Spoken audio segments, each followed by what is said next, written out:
Have you ever reacted to something and later wondered, why did I feel that strongly? A simple text gets ignored, and your chest tightens. A small mistake happens, and your mind whispers, you always mess things up. Someone raises their voice, and your body slips into quiet survival mode. You try to stay calm.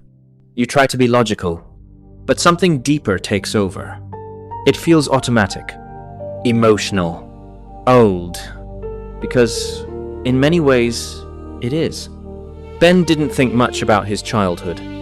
He was focused on adult life. Deadlines, relationships, responsibilities. But he noticed patterns. When people got too close, he pulled away. When conflict started, he shut down. When he failed, his self-talk became brutal. You're not good enough. Don't trust people. Handle it alone. He thought this was just personality. But deep down, Ben felt tired. Tired of overreacting. Tired of emotional swings. Tired of fighting himself. He didn't know his present reactions were echoes of his past. Our childhood doesn't just create memories. It builds the architecture of the mind. One of the most powerful ideas in psychology is attachment theory. As children, we learn safety and connection from caregivers. From those early bonds, the brain forms an internal working model, a mental blueprint of how relationships work. If care felt safe and consistent, the brain learned, people are trustworthy. I am valued. If care felt unpredictable or distant, the brain learned, closeness is risky. I must protect myself. These lessons don't disappear with age. They become invisible rules guiding adult relationships. Think of childhood like the operating system of the brain. You don't see it, but everything runs through it. Experiences, especially painful ones, shape the nervous system. Psychologists call these adverse childhood experiences. Stressful early life events can train the body to stay on alert, like a smoke alarm that becomes too sensitive. Even safe moments can feel dangerous. Ben's nervous system wasn't dramatic. It was protective, trained by the past. Inside his mind, another voice lived too. The inner critic, that harsh voice, repeating, you should be better. Don't make mistakes. Try harder. Often, this voice is an internalized parent, a recording of early authority figures. Over time, it feels like your own thoughts. Then there are core beliefs, the deep I am statements formed early in life. I am unlovable. I am not enough. I must earn approval. These beliefs become emotional lenses. They filter how we see the world. Childhood also shapes how we manage emotions.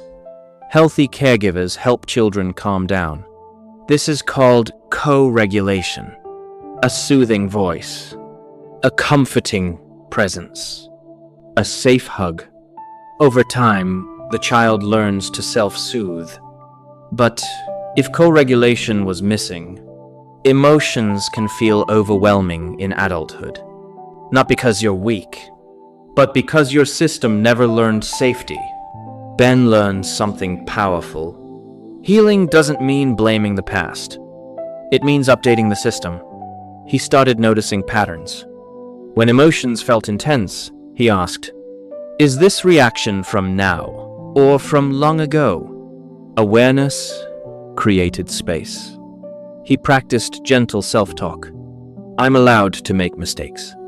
I'm still learning. I'm safe right now. The inner critic grew quieter. He practiced emotional regulation, slow breathing, grounding, naming feelings. His nervous system began to settle, and he began reparenting himself, giving himself what he needed growing up. Patience, encouragement, safety, compassion. He became the secure base he once needed. Ben began noticing change. He paused before reacting. He questioned old beliefs. He softened his inner voice. Relationships felt safer. Mistakes felt human. Emotions felt manageable. The past still existed, but it no longer controlled the present. Ben wasn't broken. He was healing. Your childhood shaped your mind, but it doesn't have to define your future. You can learn new patterns, build safer beliefs, create calmer responses. You are not just a product of your past. You are an author of your becoming, and every gentle step forward rewrites the story within.